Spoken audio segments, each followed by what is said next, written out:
It was early morning when I received a call from a neighboring farmer. His voice was tense, bordering on panic. The HO, they bulldozed your river bridge. I froze. That bridge wasn't just a minor crossing. It was the only direct access across the river to my northern pasture, essential for cattle, equipment, and emergency services. I knew exactly who was responsible. Karen, of course, leading her little rogue HOA squad. I drove down to the site, my truck bouncing over uneven terrain, and saw the damage firsthand. The bridge was completely demolished, splintered timbers and chunks of asphalt scattered across the riverbank. Karen was there, clipboard in hand, looking smug. "We're just enforcing community safety," she shouted. "That bridge was unsafe." I shook my head. "Karen, that bridge is mine. You have no authority here, and your actions could have caused serious damage. Move now, or I'll escalate this legally." Karen laughed. "I don't have to move. HOA rules apply." I calmly called my legal team and the local authorities. Within minutes, deputies and surveyors were on their way. I also contacted the county's water management office, reminding them that the river crossing was part of a regulated watershed under my property rights. Karen, of course, had no clue what she was meddling with. While waiting, I activated the ranch's dam controls upstream, a measure I rarely needed but kept for emergencies.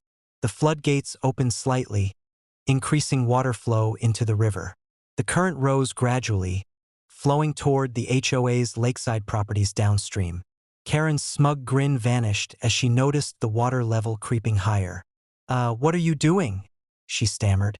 I smiled. "Karen, you've taken control of my bridge, so I'm taking control of the water.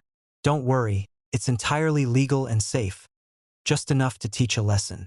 Neighbors and HOA members gathered, watching in horror as the water slowly began to rise around Karen's $6 million lakeside mansion. I had calculated the flow precisely.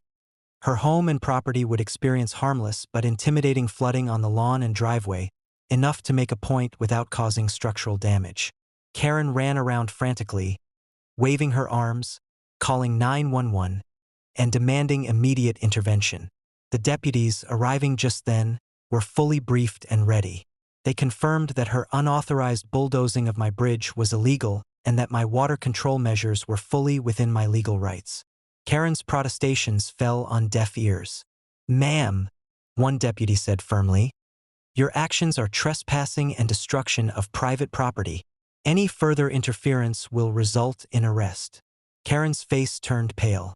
Her perfect plan to assert HOA dominance was crumbling fast, and now her own property was being indirectly affected by her reckless behavior. By the end of the day, the bridge remained destroyed for safety documentation. The HOA mansion's lawns were soaked but unharmed, and Karen had been publicly humiliated in front of neighbors and deputies alike. Legal notices were issued, fines applied, and her HOA privileges suspended indefinitely. Karen had thought destroying my bridge would intimidate me and assert her authority. Instead, she triggered legal intervention, public embarrassment, and a harmless but highly effective flood for her mansion, all while my property and rights remained fully intact. Karen bulldozed my river bridge. Instead, she faced law enforcement, legal consequences, and the indirect consequences of her own actions, while I retained complete control of my river, my bridge, and my ranch, proving once again that rogue HOA members cannot overstep the law without consequences.